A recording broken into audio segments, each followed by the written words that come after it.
The mortar shell screamed overhead before Marcus Sullivan learned to duck. 19 years old, face pressed into red Vietnamese mud, he watched his friend Carter bleed out 3 feet away. The kid from Nebraska had taken shrapnel meant for a radio Marcus was carrying. Blood pooled between them, mixing with monsoon rain. Carter's lips moved. The words barely escaped past the gurgling. "Promise me. Find my family. Tell them." Marcus crawled forward, ignoring the gunfire stitching the ground. His hands found Carter's vest, felt the warmth leaving. "You're going to tell them yourself, brother. Stay with me." But Carter's eyes were already somewhere else. Somewhere Marcus couldn't follow, not yet. The silence that followed felt louder than the artillery. Marcus knelt in the mud holding a corpse and understood for the first time that some promises couldn't be kept. Not for lack of trying, just because the universe didn't care about good intentions. That was Khe Sanh, 1969. 54 years ago, but the mud still felt fresh on his hands some mornings. Marcus woke at 3 a.m. in his studio apartment above Sullivan's garage. Sweat soaked the sheets. His heart hammered against ribs that had been broken twice, once in Vietnam, once in Tacoma during a club run that went sideways in '98. The Purple Heart on his nightstand caught ambient light from the street. Next to it, a photograph, 2 men in leather jackets, Hells Angels patches, visible arms around each other's shoulders. Brothers, before everything went to hell. David Sullivan had been dead 20 years. The anniversary was coming up. Marcus could feel it approaching like a storm front, pressure building behind his eyes, old wounds aching in joints that complained louder every year. 62 years old. Most men his age were thinking about retirement, grandchildren, fishing trips. Marcus thought about the promises he'd broken and the ones he was still trying to keep. He rose from bed, padded to the bathroom, swallowed 2 pills for the pain that never quite left his lower back. The mirror showed a face carved from hard years' beard, more gray than black scars crossing his left eyebrow, and jawline eyes that had seen too much and forgotten nothing. Still broad-shouldered despite the decades, but gravity and time were winning the war his body had been fighting since Vietnam. The garage below sat quiet. Dawn was hours away. Marcus made coffee in the small kitchenette, the routine soothing in its simplicity. Grind the beans, boil the water. Wait. The waiting he'd learned in rice paddies and on stakeouts for the club. Patience was survival.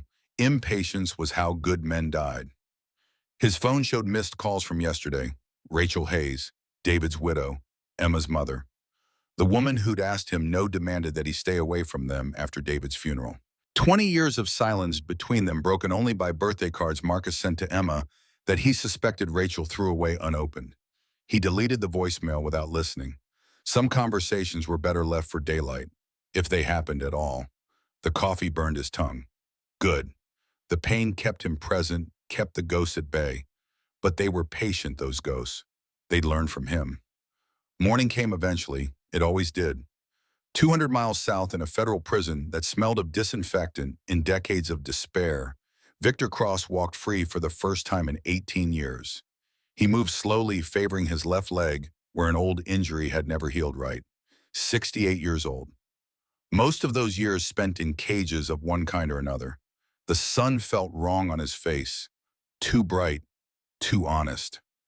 Kane waited by a black sedan in the parking lot. Younger at 50, still carrying the swagger of a man who thought violence solved problems. He'd been Victor's right hand before the arrest, served 5 years himself on lesser charges, and picked up where he'd left off upon release 2 years ago. He'd been preparing for this day. "Boss." Victor slid into the passenger seat without responding. His lungs ached. Everything ached these days. The coughing fits had started 6 months ago, blood appearing in his phlegm 3 months later. The prison doctor had been blunt, stage 4 lung cancer. 6 months if he was lucky, maybe 3 if he wasn't. Victor didn't believe in luck. He believed in settling debts. Kane handed him a folder as he pulled onto the highway. Surveillance photos spilled across Victor's lap. A man in his 60s working on a motorcycle in a small garage. Close-up of the sign, Sullivan's Garage. Another photo showed a woman in her 30s leaving a courthouse professional suit, confident stride. Marcus Sullivan, still in Portland, keeps to himself mostly. Runs the garage, lives above it. Clean, far as we can tell. Victor studied the photos with the intensity of a man reading his own death warrant. And the girl Emma Hayes, David's daughter, 32 now, prosecutor in the DA's office, divorced, no kids, lives alone. Victor's finger traced Emma's face in the photograph. She had her father's eyes. That same quiet determination. David had always carried, the kind that made weak men into martyrs. They talked, Marcus and the girl. Kane shook his head. Mother kept them apart. Rachel Hayes moved them twice in the first 5 years after David died. Finally settled in Portland about 15 years back. From what we can tell, Marcus and Emma have maybe met 3 times in 20 years. Always brief, always awkward. Victor coughed into his handkerchief. Blood speckled the white fabric. He folded it carefully, tucked it away. Good, makes this easier. What's the play, boss? Victor leaned back, watching Oregon landscape blur past the window. Trees and rain, and gray skies that matched the color of his memories. Marcus Sullivan took my brother from me. Him and David, they thought they could just walk away. Thought the club was something you quit when it got inconvenient. His voice stayed level, almost conversational. The rage underneath had fermented for 18 years into something colder. David stole files. Evidence that would have gotten me killed if it went public. Hell would still get me killed if the angels knew what was in them. Kane glanced over, curious despite himself. The FBI deal, the testimony, all of it documented in David's neat little collection. Photos of me meeting with agents, recordings of what I gave them, names, dates, operations. Victor coughed again, harder this time. His chest felt like broken glass grinding together. I've got 6 months, maybe less. That's not enough time to rebuild what I lost, but it's plenty of time to destroy what they built. You want the evidence? I want everything. The files destroyed, Marcus dead, and before he dies, I want him to watch David's daughter suffer. Kane's hands tightened on the wheel. She's a civilian and a prosecutor. That brings heat we don't need. Victor smiled without warmth. I'm dying, Kane. Federal prison doesn't scare me anymore.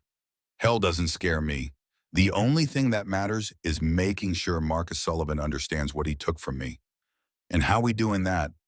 Same way you kill any warrior. You take away what he loves. You make him feel what I felt when his betrayal cost me everything. The sedan merged onto I-5 North, heading toward Portland, toward unfinished business, toward the kind of reckoning that didn't care about collateral damage. Victor studied Emma's photo one more time before sliding it back into the folder. 20 years, he said mostly to himself. David's been gone 20 years. Time for his family to join him. Marcus spent the morning underneath a 1967 Harley Electra Glide original frame, but the engine was newer. The owner wanted period authentic as possible, which meant hunting down parts that half the suppliers didn't carry anymore. Good work, honest work, the kind that let him forget for stretches of hours about everything else. His phone rang around 11. Marcus ignored it until the caller gave up. Then it rang again. Same number. Rachel Hayes. He slid out from under the bike, wiped grease from his hands, and answered. Marcus? Rachel's voice hit him like a fist. 20 years and she still sounded like she was holding back tears. Marcus, it's Rachel. I know we haven't talked in, well, years, but Emma's birthday is next month. She's 32. Maybe it's time. The pause stretched. Marcus waited. He'd learned patience in Vietnam and perfected it during 2 decades of not interfering. Never mind, take care of yourself. The line went dead. Marcus stared at his phone for a long moment, then set it aside. Rachel reaching out after all this time meant something had changed. Fear maybe, or guilt. He'd carried enough of both to recognize them in someone else's voice. His coffee had gone cold. He dumped it made fresh and tried to focus on the carburetor rebuild waiting on his workbench. But his mind kept circling back to Emma, 32. Same age David had been when Victor's people cut his brake lines and sent him off a mountain road. The bell above the garage door chimed. A customer walked in, older gentleman, 70s, maybe moving with the careful deliberation of someone whose body had betrayed him years ago. He wore a faded army jacket with caisson patches visible. Help you? Yeah, picking up my bike. The Sportster. Marcus nodded, went to retrieve the keys. When he returned, the old-timer was studying the Purple Heart on Marcus's wall mounted next to a shadow box containing his Marine Corps dress blues. Semper Fi, Ura, Un Army, 68 to 70, Quezon.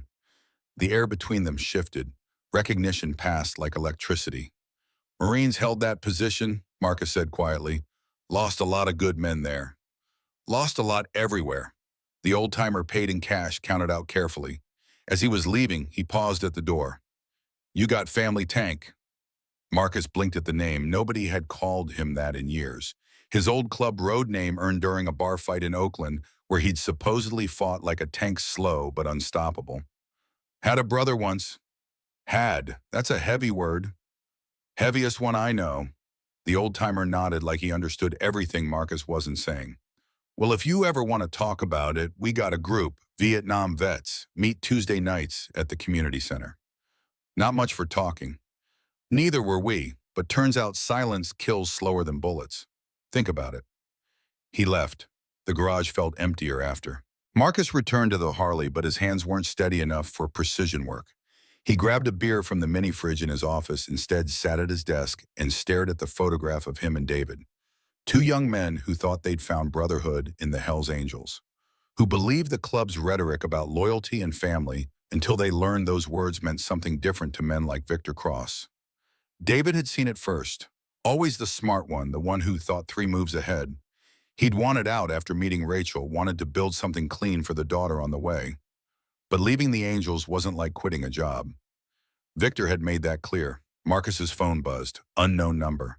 He almost didn't answer, but instinct, survival instinct, honed across decades of staying alive, made him pick up. The voice on the other end froze him solid. Marcus Sullivan, it's been a long time. Victor Cross, unmistakable even after 18 years. That calm, measured tone that never quite hid the violence underneath. Marcus's free hand curled into a fist. You're supposed to be in prison. Walked out this morning, 18 years. That's a long time to think about old friends. We were never friends. No, but we were brothers until you and David betrayed me. Marcus stood paced to the window, checked the street outside. Empty except for parked cars and a dog walker passing by. His training kicked in, automatically scan for threats, identify exits, prepare for violence. David wanted out. That's not betrayal. He stole from me, evidence that should have stayed buried. Victor's voice stayed conversational, almost friendly. That was always his tell. The calmer he sounded, the closer he was to killing someone. And you helped him hide it. So yeah, Marcus, that's betrayal. Those files proved you were FBI's rat. You sold out the club. I survived. That's what you do in this life. You make deals. You play angles. David was too idealistic to understand that. Marcus gripped the phone hard enough that the case creaked. What do you want, Victor? What I've always wanted. The evidence David stole. The files that prove I cooperated with federal agents. Rachel destroyed those files 20 years ago. Victor laughed. The sound carried no humor. Did she just tell you that? Marcus said nothing. He didn't know. Rachel had shut him out so completely after David's death, he had no idea what she'd done with David's things. Either way, I don't believe it. David was too smart. He'd have backup, insurance. Even if it exists, I don't have it. But Emma does. She just doesn't know it yet. Every muscle in Marcus's body tensed. The mention of Emma's name in Victor's mouth felt like a violation. Leave her out of this. She's already in it. David's daughter, prosecutor. She probably has his things, his files, his secrets. Marcus moved to the door, locked it, pulled the shade. Old habits from club days when a conversation like this meant war was coming.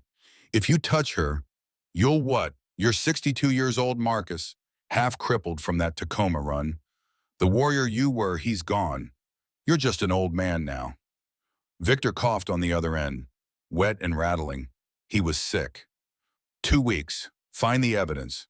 Bring it to me, or I'll visit Emma myself, and we both know how those visits end. Victor saw 2 weeks. After that, Emma Hayes becomes collateral damage, just like her father. The line went dead. Marcus stood in his locked garage phone, still pressed to his ear, listening to silence. The afternoon sun slanted through gaps in the shade, cutting the room into bands of light and shadow. His reflection in the window showed an old man, gray beard, scarred face, shoulders that ached when the weather changed. But Victor was wrong about one thing. An old warrior wasn't a weak warrior, just a more dangerous one. Age doesn't make you weak. It makes you dangerous. Because old warriors have nothing left to prove and everything left to protect. Marcus opened his desk drawer, pulled out a small black notebook. Inside were phone numbers he hadn't called in years. Club members who'd stayed loyal, friends from the service, people who owed him favors that never expired. He'd promised David he'd protect his family. Failed once when those brake lines got cut. Wouldn't fail again. He dialed the first number, hands steady, with purpose rather than trembling with fear. Emma Hayes had prosecuted 47 cases in 5 years. 139. Lost 6. 2 were still pending. She kept a spreadsheet because organization was how you survived. Chaos in the DA's office ran on chaos. Her desk phone buzzed. Assistant calling from the lobby. Ms. Hayes, there's a gentleman here to see you, says it's personal. Emma glanced at her calendar. Nothing scheduled until 3. Name, Marcus Sullivan. And the name took a moment to register. When it did, Emma's stomach tightened. Uncle Marcus, her father's brother, the man her mother had spent 20 years keeping at arm's length. Send him up. She straightened her desk, checked her reflection in her compact mirror, tried to remember the last time she'd seen him. Her grandmother's funeral, maybe 10 years ago. He'd looked older, then weathered, and they'd exchanged maybe 5 sentences before her mother had steered her away. The knock came 3 minutes later. Emma opened her office door to find a man who looked like he'd been carved from granite and left to weather. 60-something, beard more salt than pepper, wearing jeans and a worn leather jacket over a flannel shirt. His eyes were what stopped her, intense blue-gray, the kind that missed nothing. Uncle Marcus. Emma. They stood awkwardly in the doorway for a beat before Emma stepped back. Come in, please. Marcus entered, moving with careful economy. Old injuries, Emma realized. The way he favored his left side, the slight hitch in his stride. This was a man whose body had taken damage and learned to work around it. Is this about Mom? Is she okay? Rachel's fine. This is about you. Emma gestured to the chair across from her desk. Marcus sat but stayed alert, like he was ready to move quickly despite the years weighing him down. Me, I don't understand. When's the last time you went through your father's things? The question caught Emma off balance. Dad's been dead for 20 years. I have some boxes in storage, but why? Marcus leaned forward slightly. Because someone very dangerous thinks you have something that belonged to him. Emma's prosecutor instincts kicked in. She assessed body language, tone, looking for deception, found none. Just tension wound so tight it vibrated in the air between them. Huchashua, Victor Cross. He was released from federal prison this morning. He and your father had history. What kind of history? Marcus hesitated, choosing words carefully. Your father was Hell's Angels. So was I. So was Victor. But your dad wanted out after you were born. Wanted a clean life. Emma knew some of this. Fragments her mother had let slip over the years, always accompanied by warnings to stay away from that world, from people like Marcus. Victor didn't let people leave. Victor was more complicated than that. He made deals with the FBI, turned informant. Your father discovered evidence proving it. And Victor wants that evidence destroyed. He wants it destroyed, he wants me dead, and he's willing to hurt you to get both. Emma sat back, processing. Threat assessment came naturally after 5 years prosecuting violent offenders. This is insane. I'm a prosecutor. I have security, police protection. Paper won't stop him. Victor Cross killed more men than you've convicted, and he's got nothing to lose. He's dying. The last word hung between them. Emma studied her uncle's face, saw the grim certainty there. How do you know? I know Victor. I know how he operates. Man with terminal cancer and a grudge. That's the most dangerous animal in the world. Emma's phone buzzed. Text message. Unknown number. She opened it. A photo. Her leaving her apartment that morning, coffee in hand. The angle suggested it was taken from across the street. Below the image, one word. Pretty. Emma's hands went cold. She showed Marcus the phone. His jaw tightened. They've been watching you. Probably since Victor got out 2 days ago. Then I'll get a restraining order. Emma. Marcus's voice was gentle but firm. This isn't some domestic abuser or stalker. This is organized crime. Victor has resources, people, and like I said, he's dying. 6 months maybe, which means he doesn't care about consequences. Emma stood paced to her window. Downtown Portland spread below autumn sun glinting off buildings. Her life was here, her career. Everything she'd built to honor her father's memory, putting criminals away, making the world incrementally safer. Now someone from her father's past was making her the target. What do you suggest? Marcus rose slowly. First, we find out if you actually have what Victor wants. Your father's storage unit, the one Rachel kept after he died. There's just old clothes photos, some of his bike parts. Your father was smart. If he hid something, it'd be where no one would look. Emma grabbed her coat from the rack. The storage facility is across town. We can go now. Marcus nodded but didn't move toward the door yet. Emma, you need to understand something. Once we start this, it doesn't stop until one of two things happens. Either we give Victor what he wants and hope he keeps his word, or we end him before he ends us. The words were delivered without drama, just flat statement of fact. Emma realized her uncle wasn't offering protection. He was offering war. You've done this before. It wasn't a question. Yeah, I've done this before. And it cost you, didn't it? That's why Mom kept you away. Marcus's expression didn't change, but something flickered in his eyes. Old pain, old guilt. Your mother made choices she thought were right. Can't fault her for that. But Emma, your father made me promise something before he died. What? That I'd keep his family safe, whatever it took. Emma studied this man who shared her blood, but remained a stranger. Saw the scars, the weathering, the weight of decades spent in violence.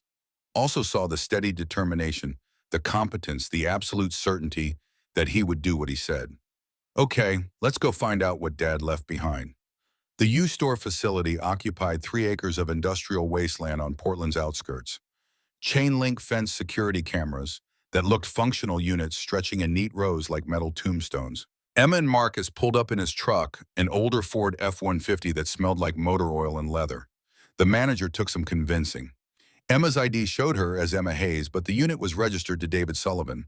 Marcus produced old photographs, documentation, proving their relationship, talked the manager through it with the kind of patient insistence that wore down bureaucratic resistance.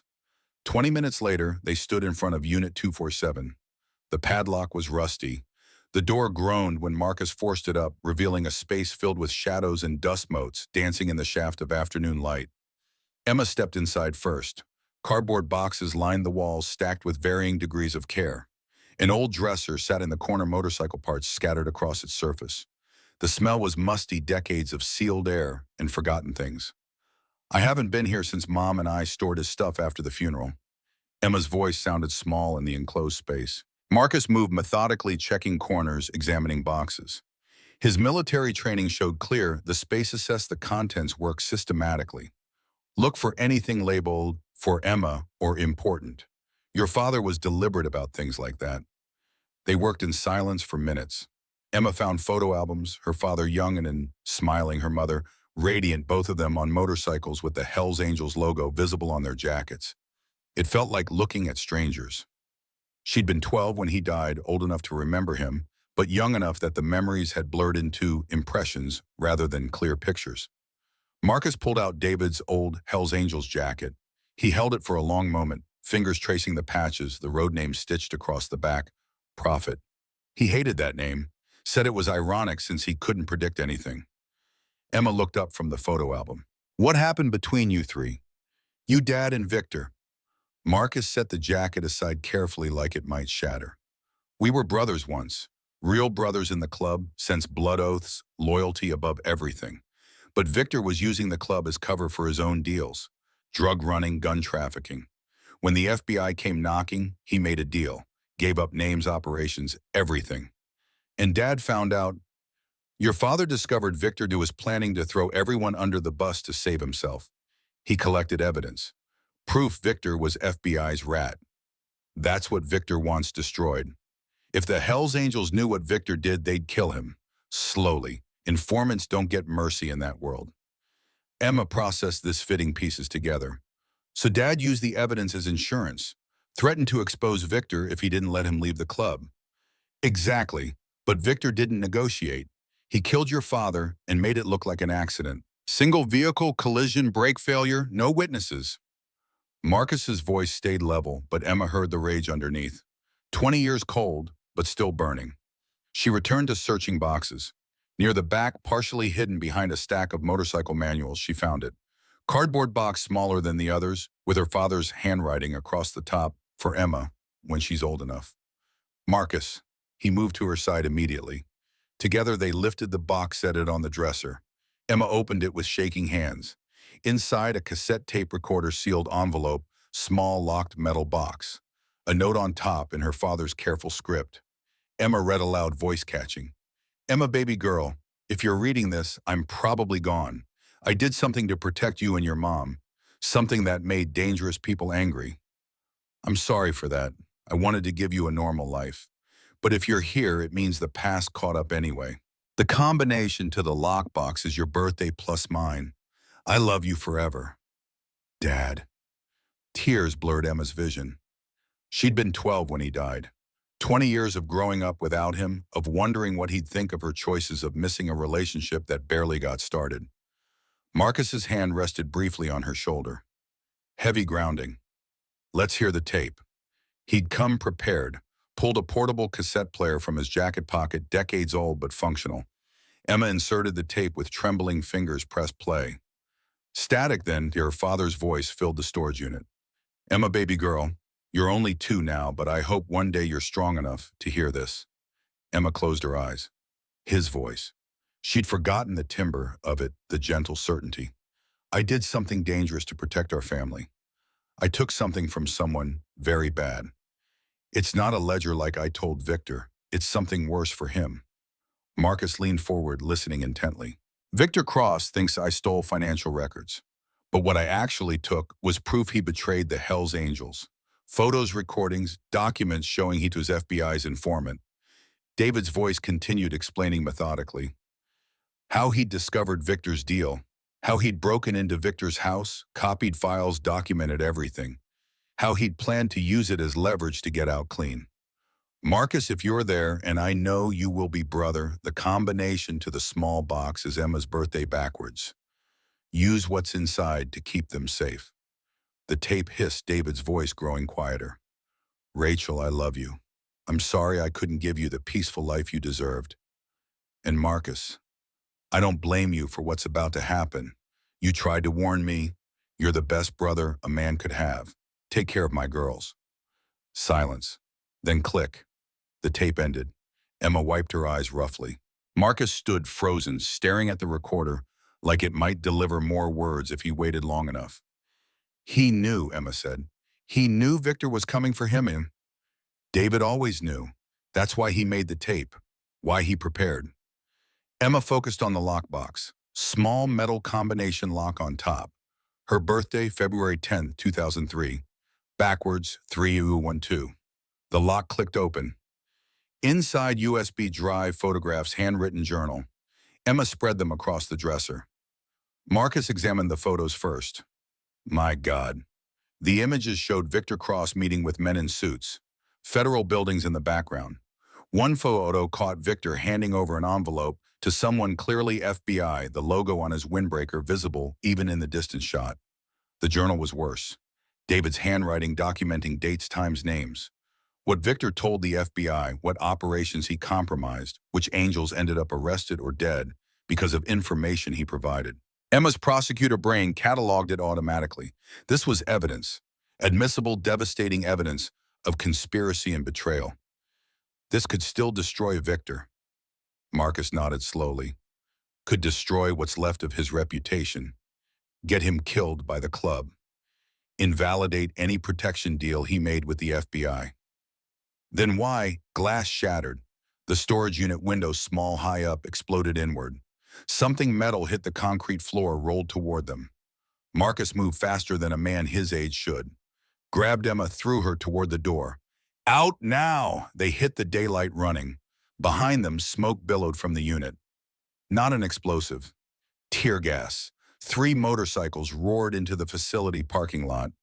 Riders in dark clothes, faces covered. Emma recognized the lead rider from the build, the aggressive posture. Kane, Victor's lieutenant from the photos. Marcus pushed Emma toward his truck. Get in. Two more riders appeared blocking the exit. Marcus reversed course, pulling Emma toward the rows of storage units, using them for cover, moving with tactical precision despite his age. Kane's voice boomed across the parking lot. Marcus Sullivan, just hand over what you found. Don't make this messy. Marcus had his gun out. Emma hadn't seen him draw it. He positioned them behind a unit. Emma pressed against the metal wall, him covering her body with his. Stay behind me. I don't have a weapon. You're not supposed to. That's my job. Kane and his two associates dismounted, spreading out, approaching the storage units cautiously. They'd done this before. Marcus waited, patient, still as stone. The first rider rounded the corner carelessly. Marcus didn't hesitate. Single shot to the leg. The man went down screaming. Kane and the other rider dove for cover. Old man with a gun. Scary, Marcus's voice came out cold measured. Old man who's killed more people than you've met, kid. He fired twice more, suppressing fire, keeping them pinned. Grabbed Emma's arm. Move, stay low. Trucks 50 yards. They ran. Emma's professional heels weren't made for this. She stumbled. Marcus caught her, kept them moving. Gunfire cracked behind them, wild shots not aimed carefully. They reached the truck. Marcus pushed Emma into the passenger side, slid across the bench seat to the driver's position. Engine turned over on the first try.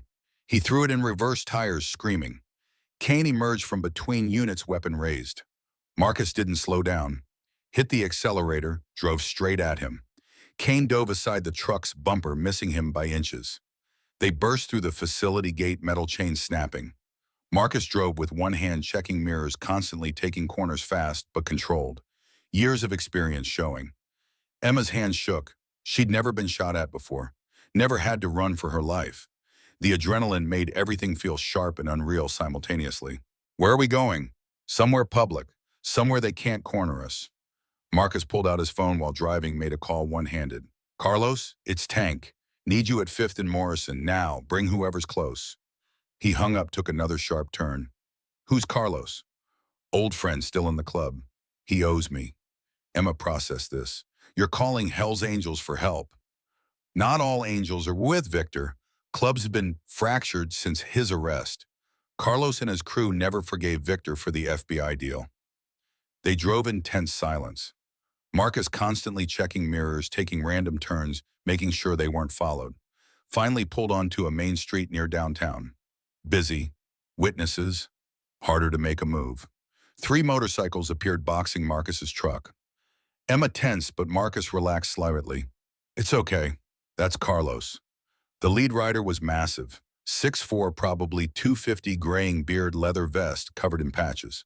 He pulled alongside, gestured for Marcus to pull over. They stopped in a coffee shop parking lot. Carlos dismounted, approached Marcus's window. Tank, been a while.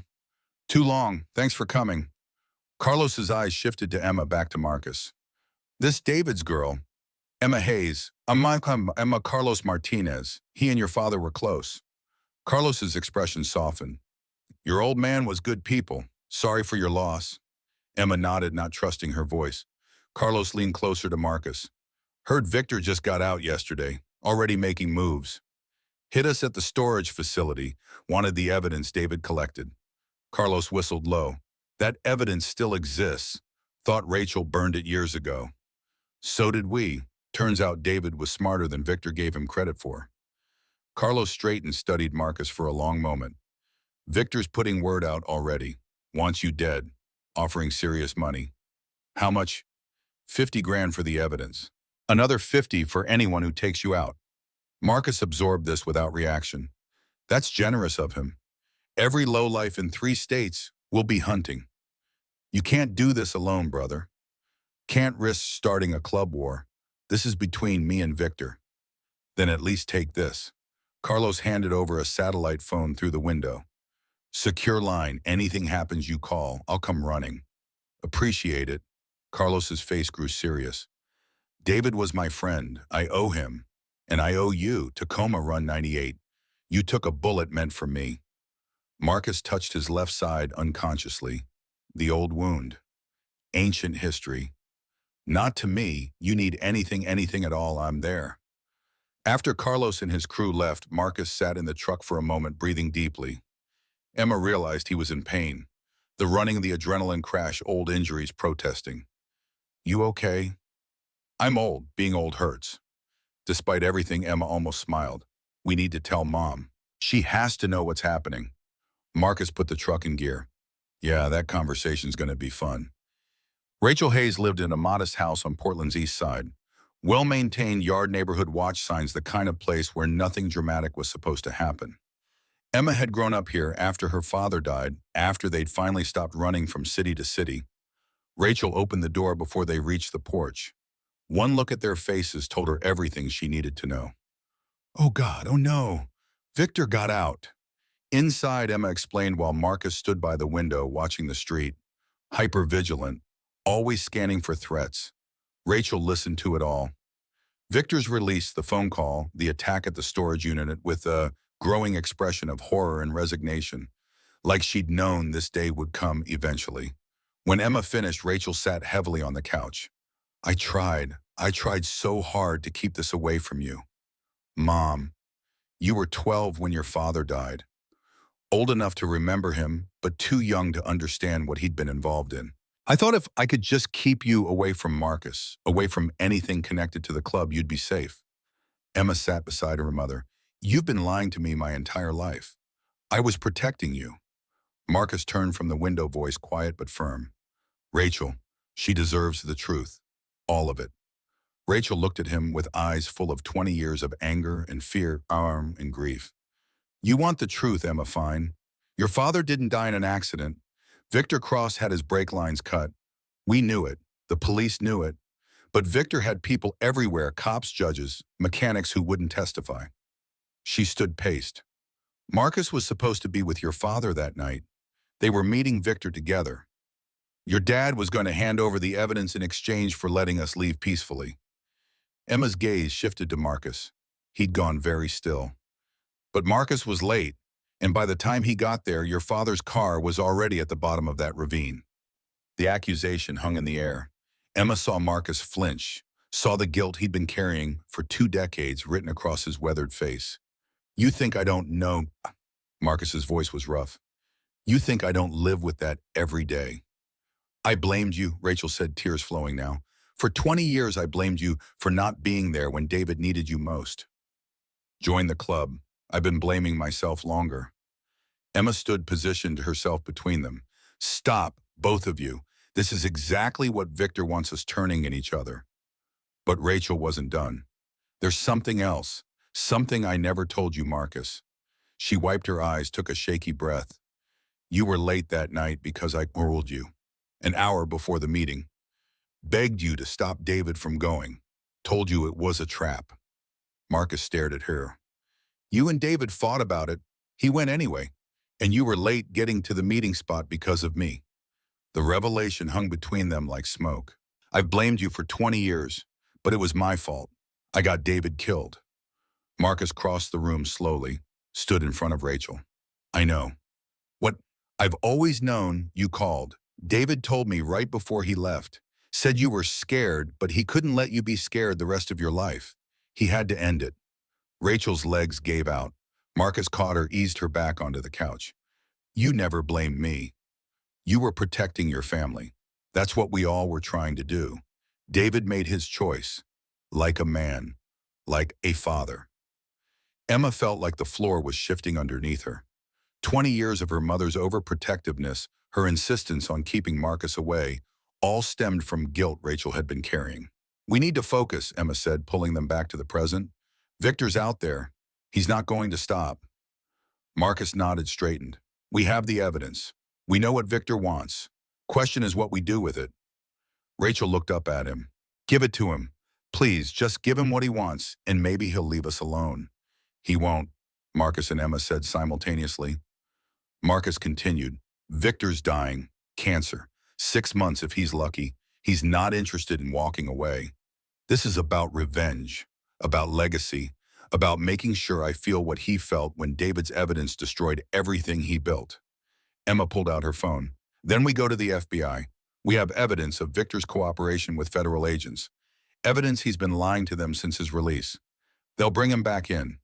How long will that take? Warrants, protocols, 3 days, maybe 4. Marcus shook his head. He'll move before then. He knows we have the evidence. He'll come at us hard and fast. Then what do we do? Marcus walked back to the window, stared out at the quiet suburban street. His reflection in the glass showed a man calculating odds, planning for violence. We set a trap. Offer him the evidence. Meet face to face. That's insane, Rachel said. He'll kill you. Maybe, but it gets him out in the open. Gives the FBI a chance to move in. Gives us a chance to end this. Emma considered it with her prosecutor's mind. If we record the meeting, get him confessing to Dad's murder. That's evidence even without the FBI files. Exactly. Rachel stood moved to Marcus. You can't do this alone. I won't be alone. I'll have Emma. And Carlos said he'd back me up. No, Emma cut in. I'm going with you to the meeting. Both Marcus and Rachel started to protest. Emma held up her hand. I'm not a child. I'm 32 years old. I'm a prosecutor who's dealt with violent criminals. And this is my father's legacy we're protecting. She looked at Marcus. You've spent 20 years keeping your promise to Dad. Let me help you finish it. Marcus studied her for a long moment, saw David's determination in her eyes, his stubbornness in the set of her jaw. You do exactly what I say, when I say it. Deal. Rachel grabbed both their hands. Then I'm helping too. I'm done running. I'm done hiding. Marcus's expression softened slightly. Rachel, don't. We do this together. All three of us. The way it should have been from the start. For the first time in 20 years, the three of them stood united, facing the same enemy, carrying the same purpose. Marcus's phone rang. He checked the number, answered. Victor? The voice came through speaker, now calm and cold. Marcus, I assume you found something interesting in your brother's storage unit? Yeah, found your FBI files, all of them. And we're willing to deal. The evidence for safe passage. Emma and Rachel walk away clean. Victor laughed. Just like that. After 20 years, you're willing to let bygones be bygones. I'm old Victor. I'm tired. I don't want this war. Pier 17, tomorrow night, midnight, just you and me, like old times. Just us. No cruise. You have my word. The line went dead. Rachel stared at Marcus. You believe him? Not for a second. He'll have at least 10 men there, Sarah. Then this is suicide. Marcus looked at Emma and Rachel saw the fear and determination mixed in equal measure. The dead don't rest until the living keep their promises. This is war, and in war you do what you have to do. He met their eyes. Get some rest. Tomorrow we end this, one way or another. The morning after Victor's call, Marcus stood in his garage workshop, not touching weapons, but studying maps. Emma found him there at dawn, coffee in both hands. Couldn't sleep either. Marcus accepted the cup. Sleep's overrated at my age. He'd spread Portland street maps across his workbench, Pier 17 circled in red.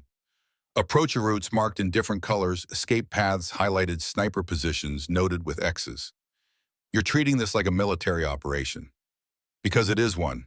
Victor won't come alone, so we need to be smarter than him. Emma studied the maps, her prosecutor's mind engaging. You're planning for multiple scenarios. Every scenario I can think of. Best case, FBI moves in before shooting starts. Worst case, we fight our way out. In the middle ground. Marcus's finger traced a route from Pier 17 to the waterfront. Middle ground is controlled chaos. We give Victor enough of what he wants to keep him talking. FBI gets their evidence. We get out alive. Emma set her coffee down. You keep saying we like I'm going into that warehouse. You are. Victor knows about you. He'll expect you there. Your absence would make him suspicious. Mom's going to hate this. Your mother already hates this, but she's practical enough to understand necessity. Marcus rolled up the maps, secured them with a rubber band. There's something else we need to do first, before tomorrow night. What? Meet with the FBI. Get them officially involved, and make sure the real evidence stays safe. Agent Sarah Wallace's office in the Portland FBI field office overlooked the city with the kind of view that suggested authority without demanding it. 53 career agent, the type who'd climbed through competence rather than politics. Her handshake was firm, her assessment of Marcus immediate and thorough. Mr. Sullivan, Ms. Hayes, I've been briefed on your situation. Wallace gestured them to chairs facing her desk. Emma had made the appointment leveraging her prosecutor credentials and explaining enough about Victor Cross to warrant attention. Victor Cross was released from federal prison 2 days ago. Yesterday morning, Marcus corrected. He called me within hours. Wallace pulled up Victor's file on her computer. I worked his case 18 years ago. He gave us intel that led to 14 arrests within the Hells Angels organization. And he always claimed it was historical information, Emma said. Nothing that would compromise active members or operations. Correct. That's what kept him alive. The club leadership believed he'd traded old dirt for his freedom. Marcus leaned forward. We have evidence that proves otherwise. He nodded to Emma, who placed David's USB drive on Wallace's desk. My father collected this before he died. Photos, recordings, documents, all proving Victor was giving you current intelligence.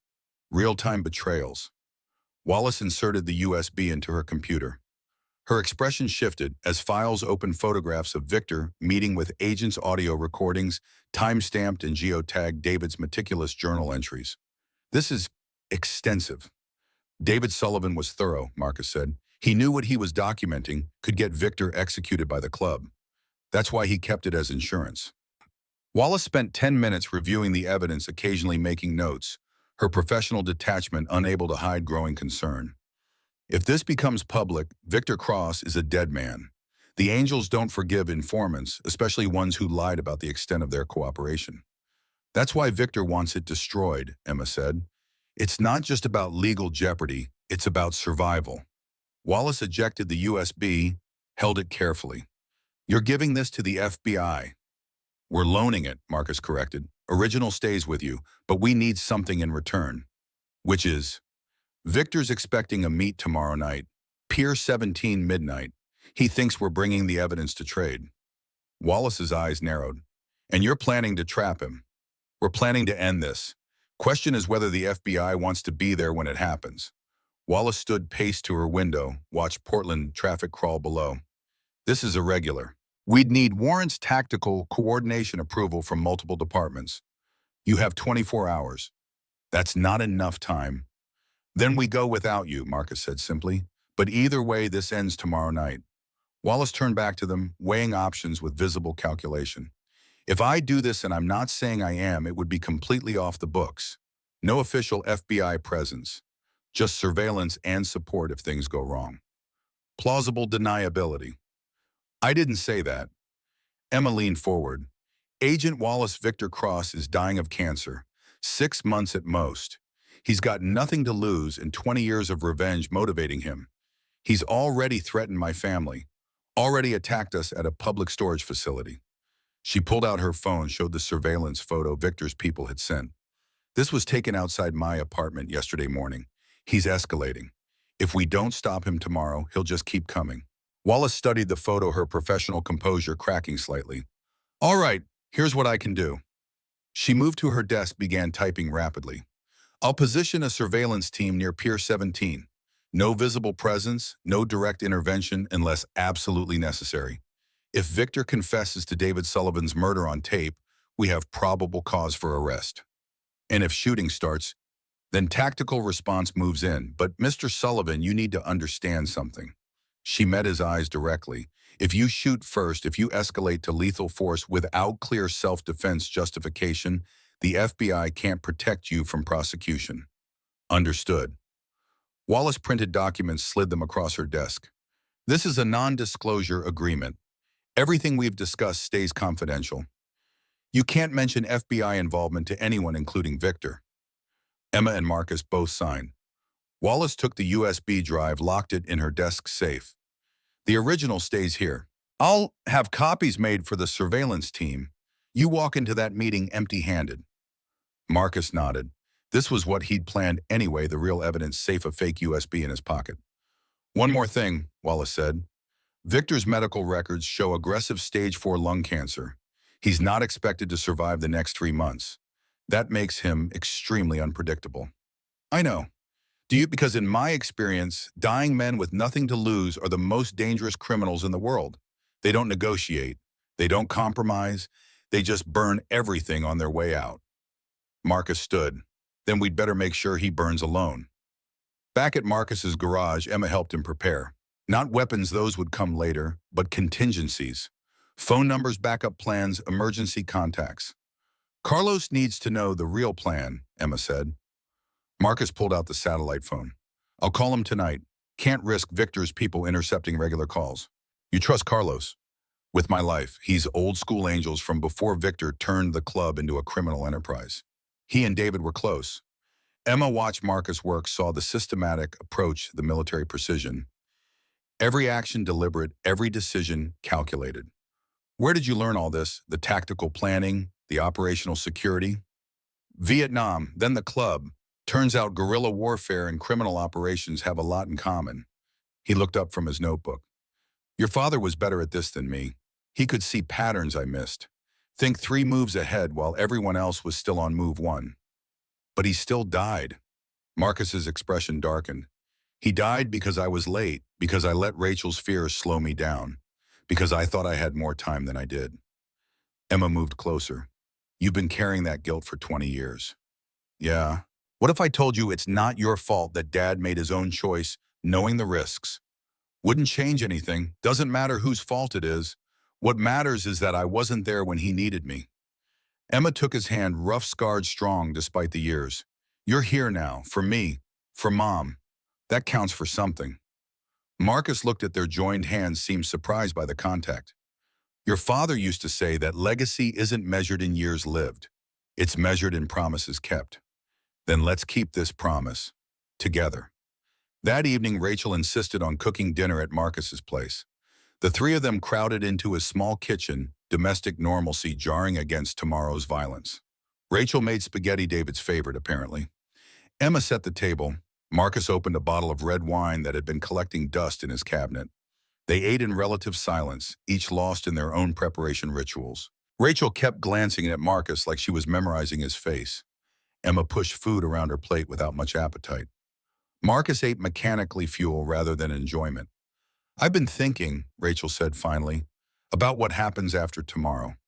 After, Emma looked up, assuming we all survive, assuming Victor's arrested or killed or whatever happens. What then? Marcus sipped his wine. Then you go back to your lives. Emma keeps prosecuting. You keep teaching. Things go back to normal. I don't teach anymore. Retired 3 years ago. Then you keep doing whatever retired teachers do. Rachel set her fork down. What about you, Marcus? What's your after? He considered the question. He'd spent so long focused on revenge and protection that he'd never thought about what came next. Haven't thought that far ahead. Maybe you should, Emma interjected. The garage. You could expand it. Take on an apprentice or something. I'm 62, bit old to be thinking about expansion. You're 62, not dead. Rachel reached across the table, covered Marcus's hand with hers. David would want you to have a life, a real one, not just existing in this garage waiting for the past to catch up. Marcus looked at their hands, Rachel's smaller, softer, marked with teacher's calluses and age spots. His own scarred, oil-stained weapons hardened. Maybe, if tomorrow goes right. When tomorrow goes right, Emma corrected, you don't get to give up before we've even started. They finished dinner, cleaned up together, moved with a careful choreography of people trying to pretend everything was normal. Around 10 p.m., Rachel announced she was going home. Emma offered to drive her, but Marcus intervened. Carlos is sending 2 guys to watch your house tonight. You'll be safe. Rachel paused at the door. Marcus, about what I said earlier, about blaming you, we're past that, all of us. She hugged him, then sudden and tight. Marcus stood rigid for a moment before returning the embrace. Bring my daughter home tomorrow. Both of you come home. That's the plan. After Rachel left, Emma lingered. I should go too. Get a few hours of sleep. You're staying here tonight. Marcus. Victor knows where you live. We're not taking chances. Emma didn't argue. Marcus set her up in his small guest room, really just a storage area with a futon, but it had a door that locked and no windows facing the street. Thank you for everything. Marcus nodded from the doorway. Get some rest. Tomorrow's going to be ugly. Man. 2 a.m. found Marcus at his kitchen table, unable to sleep despite exhaustion. He'd pulled out an old footlocker from his closet, military gear he'd kept from Vietnam, mementos from the club. Years photographs of men mostly dead now. His tactical knife lay on the table cleaned and sharpened. Compact pistol beside it, magazine loaded but not chambered. Extra ammunition in neat rows. The Purple Heart caught street light from his window. Carter's face materialized in memory. 19 idealistic, bleeding out in Vietnamese mud. Promise me. Find my family. Marcus had kept that promise eventually, years later, when his own nightmares wouldn't let him rest. Tracked down Carter's parents in Nebraska, delivered the message their son hadn't lived to share. Now he had another promise to keep. David's voice from the tape playing in his head. Take care of my girls. Emma appeared in the doorway, wrapped in one of Marcus's old sweatshirts. Couldn't sleep either. Not before operations. Never could. She sat across from him, studying the weapons and gear. Is this what it was like before missions in Vietnam? Similar. More scared then. Younger, stupider thought I was invincible. And now, Marcus smiled without humor. Now I know exactly how vincible I am. Makes me more careful. More dangerous, too, paradoxically. Emma picked up the Purple Heart, turned it over in her hands. What did you get this for? Took shrapnel saving a radio. Seemed important at the time. Was it radio let us call in air support that saved 40 Marines? So yeah, it turned out to be important. He took the medal back, set it down carefully. Your father should have gotten medals. Purple Heart at minimum, probably more. But the club doesn't give out commendations. Tell me a good memory about you and Dad. Marcus leaned back, searching through decades. There was this run we did down to California. Some club business that doesn't matter now. But on the way back, David's bike broke down in the middle of nowhere. Just stopped dead on Highway 101. Emma smiled, encouraging him to continue. We spent 3 hours on the side of the road trying to fix it with whatever tools we had.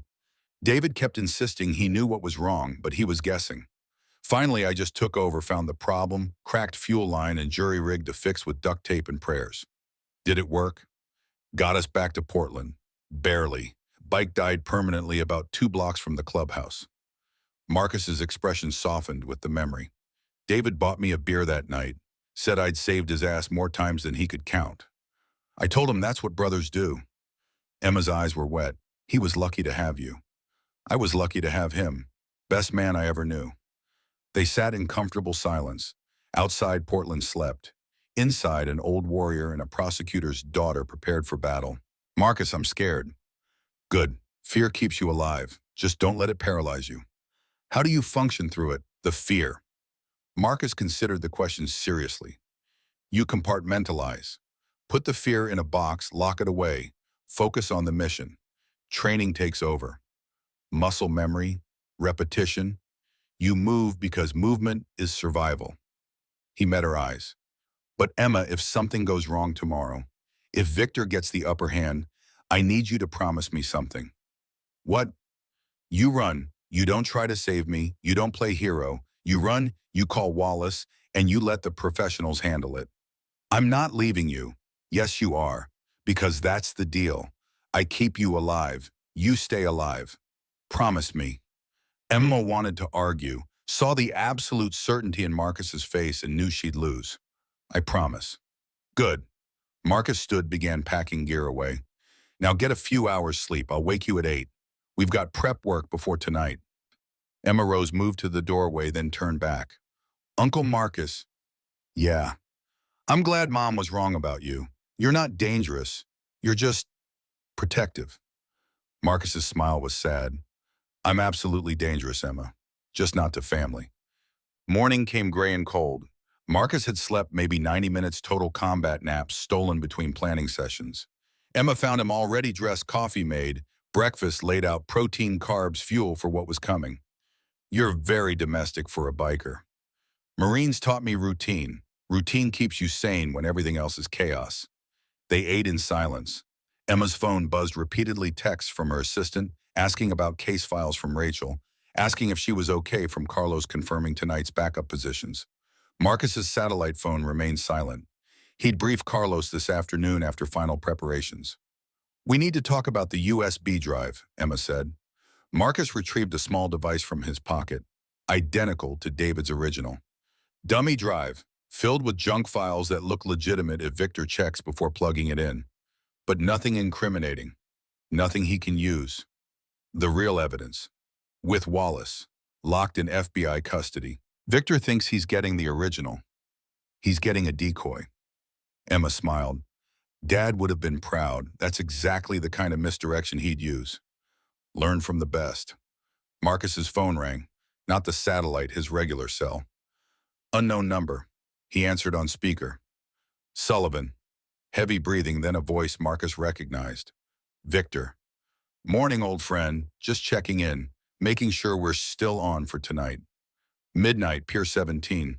Nothing's changed. Good, good. I wanted to tell you something, though, about David. Marcus's jaw clenched. Emma froze. The night he died, I watched him go off that road. Stood at the top of the embankment, watched his car tumble, watched it catch fire. He was alive for almost 3 minutes before the smoke got him. Marcus's hands fisted. Rage boiled through his veins. You're trying to provoke me. I'm trying to give you context. So tonight when you're dying, you understand what David felt. The helplessness, the fear, the knowledge that everything you fought for meant nothing in the end.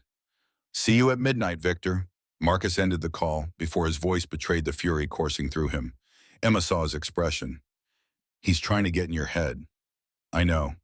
Is it working? Marcus took several deep breaths, forcing calm through technique. 20 years I've imagined killing Victor. 20 years of revenge fantasies. But this isn't about revenge anymore. He looked at Emma. This is about making sure you stay safe. That's the only thing that matters. That afternoon, Marcus called Carlos on the satellite phone, briefed him on the planned FBI surveillance, the dummy USB timing and positions. Carlos listened without interrupting, taking mental notes. How many men you want? 4, positioned outside the warehouse. Don't enter unless shooting starts. This is observation and backup, not assault. Understood. What about vehicles? 2 motorcycles, 1 truck. Escape routes north and south covered. And Carlos. Yeah. If something happens to me, you get Emma out. That's priority 1. Silence on the other end. Tank, nothing's happening to you. Just promise me. All right, you got my word. After the call, Marcus made another to Rachel. Emma took the phone, speaking quietly, reassuring her mother while Marcus prepped gear. The rest of the day passed in tense preparation. Marcus drove Emma past Pier 17, twice different routes, each time identifying landmarks and potential obstacles. They practiced communication protocols, reviewed hand signals, drilled escape procedures until Emma could execute them without thinking. By 6 p.m., they were as ready as they'd ever be. Marcus sent Emma home to change clothes, dark colors, practical shoes, nothing that would snag or restrict movement. She returned an hour later dressed appropriately, face set with determination. Mom wanted to come. I know. I told her she couldn't. That this was our fight, not hers. Marcus nodded approval. She understood. Not really, but she accepted it. Evening descended. They ate a light dinner, stayed hydrated, checked equipment, one final time. Marcus allowed himself 1 beer, enough to calm nerves, not enough to impair judgment. At 10 p.m., they loaded into Marcus's truck. The dummy USB drive sat in his jacket pocket, weight negligible but presence enormous. Emma wore a wire provided by Agent Wallace hidden in a necklace, nearly invisible. It would transmit everything to FBI surveillance. Remember the plan, Marcus said as they drove toward the waterfront. I do the talking. Victor wants a show, so we give him one. But the moment I say, Emma, get behind me, you move to the exit. Don't hesitate. Got it. And if I say now, you run. Full sprint. Don't look back. Marcus, promise me one more time. I promise. They parked 3 blocks from Pier 17. Walked the final distance. Portland's industrial waterfront was deserted at this hour. Businesses closed. Workers gone home, just empty streets and silent buildings. A headlight spilled from Pier 17's warehouse. A single bulb illuminating the entrance like a stage spotlight. Marcus checked his watch, 11:55. Ready? Emma took a deep breath. As ready as I'll ever be. Then let's finish this. They walked toward the warehouse, toward Victor, toward 20 years of unfinished business. The dead don't rest until the living keep their promises. Tonight, Marcus would keep his, or die trying. The warehouse door stood open like a mouth. Yellow light spilled onto wet concrete rain, having started sometime in the last hour. Marcus and Emma approached slowly, footsteps echoing in the industrial silence. Marcus went first, right hand near, but not on his weapon. Emma followed 3 steps behind, exactly as they'd practiced. Her necklace wire transmitted everything to FBI surveillance parked 6 blocks away. Inside the warehouse was vast and mostly empty. A single spotlight illuminated the center of the floor where a man sat in a folding chair. Not Victor, someone else. Younger, terrified, duct tape over his mouth. Emma gasped. Marcus's hand shot out, stopping her advance. "It's a trap, obviously." Victor's voice came from speakers mounted throughout the space. Disembodied, amplified everywhere and nowhere. "Welcome, Marcus. Emma, so glad you could make it." Overhead lights blazed on in sequence, revealing the full scope of the situation. 10 men stationed around the perimeter, all armed. Kane stood near the bound man, gun pressed against his temple. Other faces Marcus recognized from Victor's old crew. And at the far end, walking forward with slow deliberation, Victor Cross himself. He looked worse in person than imagination suggested. Skin gray frame, skeletal beneath his jacket, movement labored, but his eyes burned with fever-bright intensity. "Marcus Sullivan, 20 years, you haven't changed much." "Wish I could say the same." Victor smiled without humor. "Cancer, stage 4. Poetic, don't you think, the body consuming itself?" He gestured to the bound man in the chair. "Do you know who this is?" Marcus studied the captive. Mid-30s, plain clothes, terrified but trying to maintain composure. Something familiar about his face. "No idea." "FBI agent Timothy Ross, Agent Wallace's junior partner. We grabbed him this afternoon from the field office parking lot." Emma's face went white. Marcus felt his stomach drop. Victor had someone inside the FBI feeding him information. "Where's Wallace?" "Don't worry, she's fine. Probably watching through surveillance right now, trying to decide if one agent's life is worth the arrest." Victor moved closer, each step deliberate. "Here's how this works. You give me the evidence David collected. All of it. I verify it as genuine. Then Agent Ross lives, you two walk away, and I disappear. Everyone wins. Except the people you've hurt. Ancient history. I'm dying anyway. What's a few more months in prison versus dying free?" Marcus pulled the USB drive from his pocket, held it up so Victor could see. Everything David documented. Photos, recordings, his journal. Every detail of your cooperation with federal agents. Victor's eyes fixed on the small drive with predatory focus. "Bring it to me. Emma stays where she is." Marcus glanced at Emma. She nodded slightly. She understood. This was where the plan started. He walked forward slowly, crossing half the warehouse floor. Victor met him in the center, flanked by Kane and 2 other enforcers. "The FBI's watching," Marcus said quietly. "You know that, right?" "Of course. But they won't move while I have their agent. Hostage situations require negotiation protocols, time I don't have to give them." Victor extended his hand. Marcus gave him the USB drive. "This better be real, Marcus. If you're playing games, no games. You verify the files, you let us all walk." Victor pocketed the drive, pulled out a phone. Dialed. "Got it. Run verification." He waited, eyes never leaving Marcus. 30 seconds felt like hours. Finally, someone responded on the other end. Victor's face went cold. "What do you mean it's fake?" Marcus smiled without warmth. "Did you really think I'd give you the real evidence David didn't raise a stupid daughter? Emma's smarter than that." Victor's gun came up, pressed against Marcus's forehead. "Where's the real drive?" "FBI custody. Agent Wallace has it, has had it since yesterday morning. Even if you kill us all tonight, the evidence is safe." Victor's finger tightened on the trigger. Marcus didn't flinch. Behind him, Emma stood frozen. "Then you just killed yourself for nothing." "No, I kept my promise to David. Emma's alive. The truth's preserved. That's everything." For a long moment, Victor's gun stayed pressed against Marcus's skull. Then he lowered it, laughing bitterly. "You clever old bastard. David taught you well." He turned to Kane. "Kill the FBI agent." "No!" Emma's scream echoed through the warehouse. Kane's gun rose toward Agent Ross's head. Marcus moved. 20 years of dormant training exploded into action. His hand shot out, grabbed Victor's wrist, twisted hard. Victor's gun dropped. Marcus caught it reverse, slammed the grip into Victor's throat. Victor stumbled back, choking.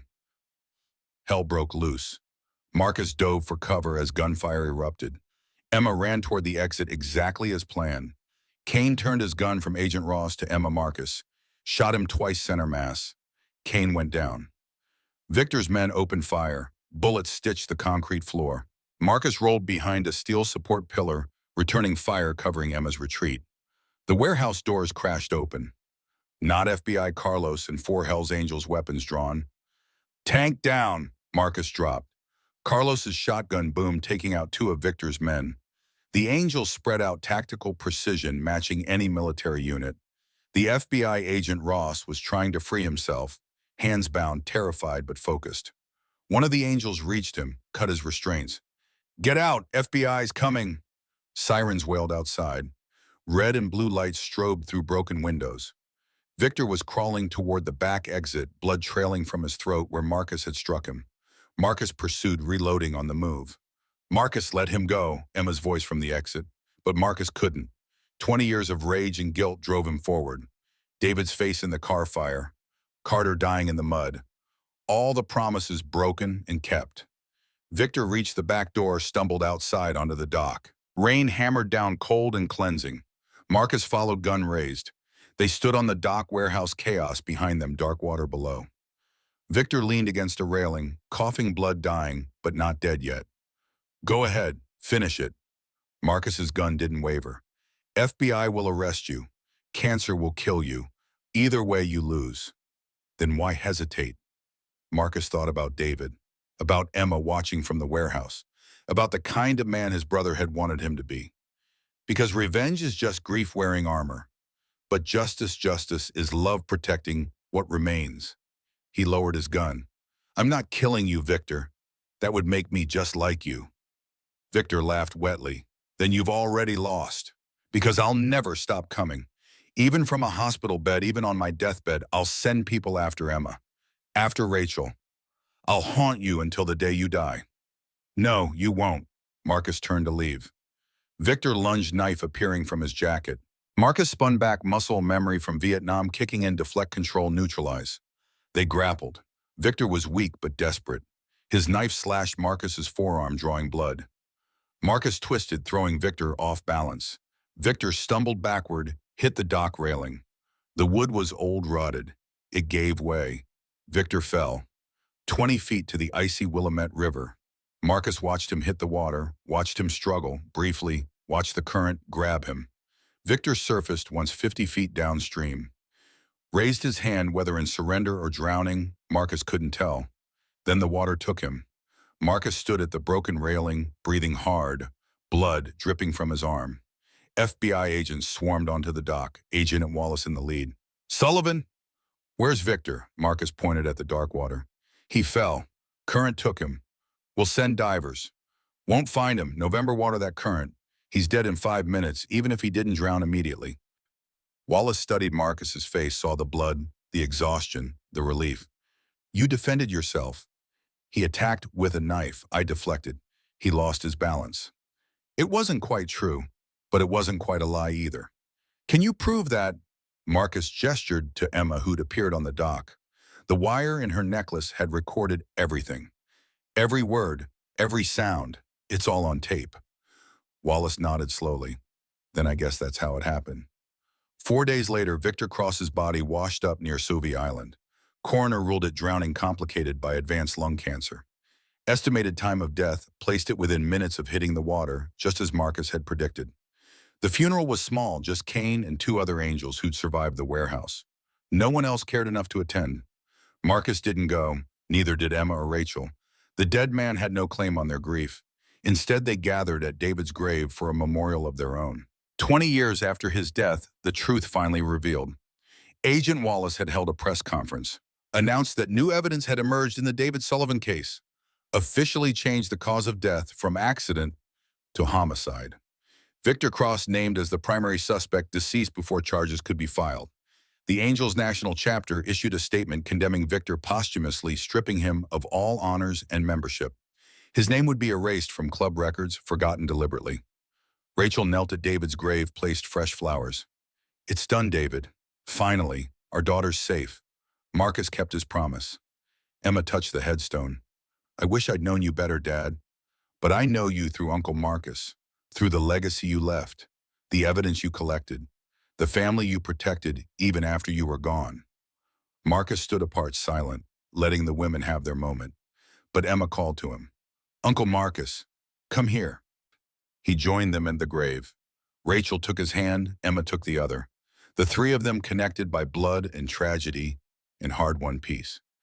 Thank you, Rachel said quietly, for everything, for being the brother David needed, for being the uncle Emma deserved, for being family. Marcus's throat tightened. Words felt insufficient. David was the best brother a man could have. Looking after you two is the least I could do.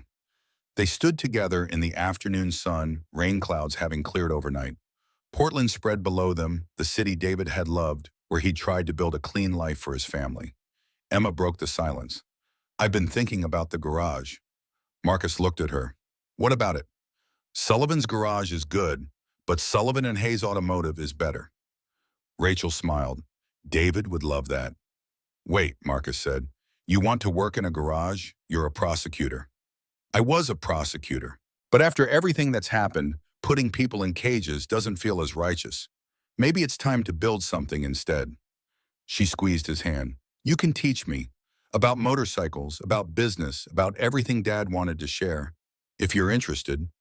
Marcus looked between Emma and Rachel, saw David in both their faces, saw the future his brother had died protecting. Sullivan and Hayes Automotive. Yeah, David would definitely love that. 3 months later, the garage was transformed. New sign mounted above the entrance. Emma's office built where storage used to be. Photographs on the walls, David Young and smiling Marcus in marine dress blues, the three of them together at David's grave. The business was growing. Word had spread about the quality of Marcus's work, and Emma's legal expertise helped with contracts and expansion. They'd even hired 2 mechanics, younger guys, veterans from the support group Marcus now attended regularly. Rachel stopped by most afternoons handling bookkeeping and making sure both of them ate proper meals. She'd moved into the apartment above the garage, the spare bedroom Marcus never used. Proximity that 20 years of distance had denied them.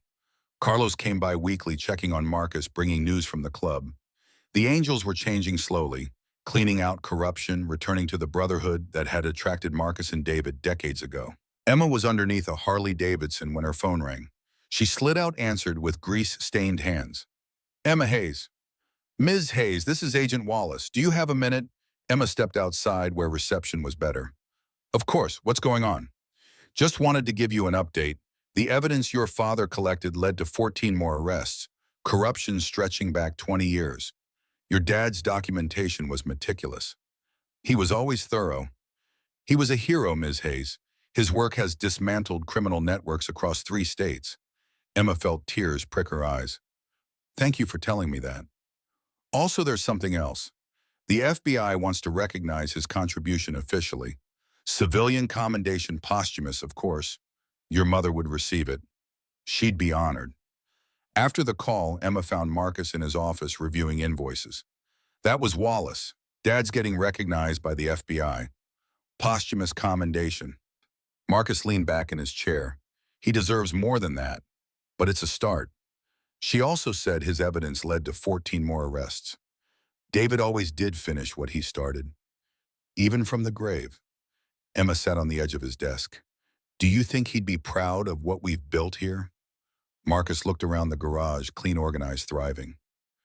The kind of business David had dreamed about before the club consumed everything. Yeah, I think he'd be proud. What about you? Are you proud? Marcus met her eyes. I'm grateful. Grateful I kept my promise. Grateful you are safe. Grateful we get to do this together. Emma smiled. That's not what I asked. Marcus considered the question seriously. Then yes, I'm proud. Of you, of what we've built, of honoring David's memory the right way. He gestured to the photograph on the wall, him and David young and hopeful. We were going to open a garage together after we left the club. That was the plan. Took us 20 years to make it happen, but better late than never. 6 months after Victor's death, the garage held its grand reopening celebration. Carlos and 20 Angels attended not as a show of force, but as family honoring David's memory. Veterans from Marcus's support group came bringing their bikes for display. Emma's former colleagues from the DA's office stopped by when he's surprised but impressed by her career change. Agent Wallace made an appearance presenting Rachel with David's commendation in a private ceremony before the main event. Rachel cried, clutching the framed certificate like it could bring her husband back. Marcus watched from across the garage, feeling something he hadn't experienced in decades: contentment. Emma found him there, pressed a beer into his hand. "You okay?" "More than okay." They clinked bottles, drank, watched the celebration unfold around them. "I've been meaning to ask," Emma said. "That veteran support group you joined, how's it going?" "Good, hard but good. Turns out talking about Khe-Sanh doesn't make it worse. Makes it easier to carry." "You talk about date every week, about Carter too, about all the brothers I've lost." Marcus sipped his beer. "The old-timer who told me about the group, he was right. Silence kills slower than bullets." Emma leaned against him, comfortable with casual affection, now after months of working together. "I'm glad you found them. Glad you found us." "Me too, kiddo. Me too." As the party continued, Carlos approached with a younger Angel, mid-20s, eager expression. "Tank, this is Jesse, fresh out of the Marines, looking for honest work." Marcus sized up the kid, saw himself 40 years ago, lost, angry, searching for purpose. "You know anything about motorcycles?" "Not much, but I learned fast." "And you're done with violence, done with criminal shit?" Jesse met his eyes directly. "I've seen enough blood to last a lifetime, sir. Just want to work with my hands, build something instead of destroying it." Marcus extended his hand. "Start Monday, 7 a.m., don't be late." Jesse's grip was firm. "Yes, sir. Thank you, sir." After they left, Emma smiled. Taking on an apprentice, taking on a project, the Marines made him a weapon. Maybe we can help him become something else. Like someone did for you. Marcus thought about David, about the older brother who'd seen past the violence to the person underneath, who'd believed Marcus could be more than a killer. "Yeah, like someone did for me." 1 year after Victor's death, Marcus stood at his apartment window watching Portland wake up. 63 years old now, still aching, still scarred, but lighter somehow. The weight of broken promises finally lifted. His phone rang, Rachel calling from downstairs. "Breakfast in 10 minutes. Don't make me come get you." "I'll be down." He smiled.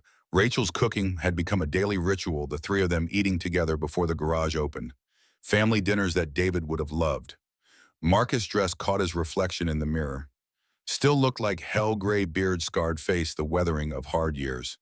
But his eyes were different, calmer. At peace, the Purple Heart sat on his nightstand. Next to it, a new photograph, him, Emma, and Rachel at the garage opening, smiling together. He touched David's old Hell's Angels patch mounted in a shadow box on the wall. "We did it, brother. Kept them safe. Built something you'd be proud of. Your legacy lives on." The apartment smelled like coffee and bacon when Marcus descended. Emma was already there reviewing the day's work orders. Rachel plated breakfast with the efficiency of decades of practice. They ate together, talking about nothing important. A customer with an unusual request. Jesse's progress with carburetor rebuilds. Rachel's book club drama. The ordinary conversation of people who'd survived extraordinary circumstances. Marcus listened, contributed occasionally, mostly just absorbed the warmth of family he'd thought lost forever. "What are you smiling about?" Emma asked. "Just grateful." "For what?" Marcus looked between them. David's daughter and David's widow, the family his brother had entrusted to him. For second chances, for promises kept, for you two. Rachel reached across the table, took his hand. "We're grateful for you too, for never giving up on us even when we pushed you away." Emma added her hand to the pile. "To family, blood, and chosen. To Dad's memory. To everything we've built together." They sat like that for a moment, connected. Then Rachel stood. "All right, enough sentiment. We've got a business to run." The garage opened at 8. Customers arrived throughout the day. Jesse proved himself capable, asking good questions, showing initiative. Emma handled the business side with prosecutor's precision. Rachel managed the books and kept everyone fed. Marcus moved between tasks, supervising repairs, teaching Jesse, consulting with Emma on expansion plans. The rhythm was soothing, purposeful, everything his life after Vietnam hadn't been until now. Around 3 p.m., Carlos stopped by on his motorcycle. "Tank, got something for you." He handed over an envelope. Marcus opened it, invitation to a Hells Angels memorial service. David Sullivan's name on it, officially honored as a fallen brother. The club voted. David's name gets added to the memorial wall, alongside other angels who died protecting family. Marcus's throat tightened. When pum, next month, you should come. Bring Emma and Rachel. I'll ask them. Carlos clasped Marcus's shoulder. Your brother was one of the good ones. We should have honored him years ago. After Carlos left, Marcus showed the invitation to Emma. She read it, tears forming. Dad would have wanted this. Yeah, he would. They decided together all three would attend. Not as mourners, but as family reclaiming David's memory from shame and secrecy. The memorial service was held at the Angels National Clubhouse in Oakland. Hundreds of members attended representing chapters across the country. Marcus hadn't been inside that building in 20 years. Emma and Rachel flanked him as they entered. The walls were covered with photographs of fallen brothers, men who died in service and combat, protecting family and club. A new section had been added, reserved for brothers who died before their time, whose deaths the club hadn't properly acknowledged. David's photograph was mounted in the center, young, smiling, full of life. The national president, a man Marcus knew from the old days, spoke. David Sullivan wanted out, wanted a clean life for his family. Some of us thought that made him weak. We were wrong, it made him brave. He turned to the photograph. David discovered corruption within our ranks. Instead of using it for personal gain, he documented it, preserved it, ensured the truth wouldn't die with him. The president looked directly at Marcus, Emma, and Rachel. His family honored his memory by bringing that evidence forward. 14 men arrested, 17 operations shut down, corruption spanning 2 decades exposed and eliminated. He raised his glass. David Sullivan died protecting his family. That's the highest honor any angel can achieve. Today we remember him properly. Everyone raised glasses. To David Sullivan. The response echoed through the clubhouse. To David Sullivan. After the ceremony, old angels approached Marcus. Some apologized for turning their backs after David's death. Others thanked him for keeping David's evidence safe. All acknowledged that loyalty to family trumped loyalty to the club. Emma stood before her father's photograph for a long time. Marcus gave her space, watching from across the room as she whispered something private to the image. When she returned, her eyes were dry but peaceful. I told him we're okay, that you kept your promise, that we built something he'd be proud of. Marcus nodded, unable to speak past the emotion clogging his throat. Rachel joined them, took both their hands. He knows. Wherever he is, David knows. They left the clubhouse together as the sun set. Oakland traffic hummed around them, indifferent to their grief and healing. But inside the truck driving north toward Portland, toward home, the three of them carried something David had died protecting. Family. Unbroken. Finally at peace. 2 years after Victor's death, Sullivan and Hayes Automotive had expanded into the neighboring building. 10 employees, now including 3 veterans, Marcus had personally recruited from the support group. Annual revenue exceeded projections by 40%. Emma discovered she loved the work. The mechanical puzzles, the satisfaction of restoration, the customer relationships. She kept her law license active, but didn't miss prosecuting. This was her calling, she realized. Building instead of punishing. Rachel had become the garage's unofficial matriarch. She managed payroll, organized the books, made sure everyone took breaks and ate lunch. The mechanics called her Mama Hayes with genuine affection. Marcus turned 64. His body complained louder arthritis in his hands, that old Tacoma injury flaring in cold weather. But mentally, spiritually, he was stronger than he'd been in decades. The veterans group had become central to his life. Tuesday nights, 10 to 12 guys who'd seen combat. They talked about nightmares and triggers and learning to live with what they'd done and seen. Marcus shared stories about Carter, about David, about promises kept and broken. It helped. Not a cure, but management. The ghosts were still there, but quieter now. Easier to live with. One Tuesday after group ended, the old-timer who'd first invited Marcus pulled him aside. You've changed, Tank. Lighter somehow. Found my purpose. Took me 62 years, but better late than never. Your brother would be proud. Yeah, I think he would. The old-timer smiled. You know what you've done? You've built a family for lost souls. That garage isn't just a business. It's a refuge. Marcus hadn't thought of it that way. But looking around at the mechanics he'd hired, veterans, former addicts, men trying to rebuild lives, he realized the old-timer was right. Sullivan and Hayes wasn't just about motorcycles. It was about second chances, about proving that broken things could be restored, just like David had wanted.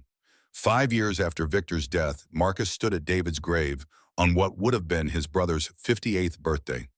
The headstone had been replaced with something grander, black granite, David's Hells Angels road name engraved alongside his real name. David Prophet Sullivan, brother, father, hero. Emma and Rachel were with him as always. But this year they'd brought others, the garage staff, Carlos and his Angels veterans from the support group. 30 people gathered to honor a man most of them had never met. Marcus spoke, which was rare. He hated public speaking. But this was family. My brother David wanted out of a violent life, wanted to build something clean for his family. Victor Cross killed him for that dream. He paused, gathering himself. But David won anyway, because his dream didn't die with him. His daughter carries it forward. His wife protects it. And his brother, his slow, stubborn brother, finally figured out what he was trying to teach us. Marcus looked at the crowd.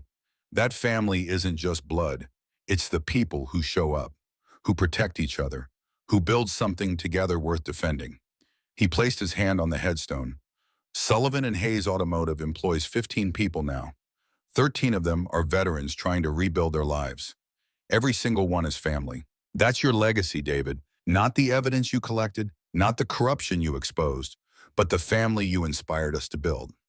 Emma stepped forward, added flowers to the grave. Dad, I'm 37 now, older than you ever got to be. That's strange to think about. But I carry you with me in how I run the business, in how I treat people, in believing that broken things can be restored. Rachel spoke, last voice steady despite tears. 25 years you've been gone, David. 25 years I've missed you, but I'm not sad anymore. Because you left us Marcus. You left us the evidence that brought justice. You left us a blueprint for building something better. She touched the headstone gently. Rest well, my love. Your family is thriving. After the ceremony, as people dispersed, Carlos approached Marcus privately. The club wants to commission a statue, David Sullivan at the Oakland Clubhouse. Permanent memorial. Marcus considered this. What's the catch? No catch. Just honoring a brother who chose family over everything. Setting an example for younger members. David would have hated a statue, Carlos smiled. Probably, but his family deserves the recognition. Your call, Tank. Marcus looked at Emma and Rachel, deep in conversation with some of the garage employees. His family, David's legacy. Yeah, do it. David would hate it, but he'd understand why it matters. Marcus's 67th birthday fell on a Tuesday. The garage threw him a party cake beer, embarrassing stories shared by employees who'd learned to love the gruff old Marine. Emma presented him with a restored motorcycle helmet, David's original from his riding days. She'd spent months tracking it down, negotiating with collectors, getting it authenticated. This was Dad's, from before I was born, before Victor, before everything went wrong. Marcus held it carefully, seeing David's face reflected in the visor. How did you find this? Carlos knew a guy. Who knew a guy? You know how it goes. Marcus tried the helmet on. It fit perfectly. I'll wear it on every ride. Rachel gave him a shadow box containing Marcus's Purple Heart, his Marine Corps medals, a photograph of him and David's old Hells Angels patch, all mounted together under glass. Your service, your sacrifice, your brotherhood, all in one place. Marcus stared at the display, overwhelmed. I don't deserve this. Yes, you do, Emma and Rachel said simultaneously. The garage employees cheered. Jesse, now a full mechanic, no longer an apprentice, started a chant. Tank, tank, tank. Everyone joined in. Marcus stood in his garage, surrounded by family, both blood and chosen, and understood finally what David had been trying to tell him 27 years ago. Life wasn't about the violence you survived or the promises you broke. It was about the family you protected and the legacy you built. Marcus had kept his promise to David, but more than that, he'd learned from it, grown from it, become someone his brother would be proud of. That night, alone in his apartment, Marcus pulled out a notebook, started writing, not for publication, just for record. His story, David's story, the lessons learned across decades of violence and grief. He wrote about Carter dying in Vietnamese mud, about David's car in flames, about Victor's final moments in the Willamette River, about all the promises made and broken and eventually kept.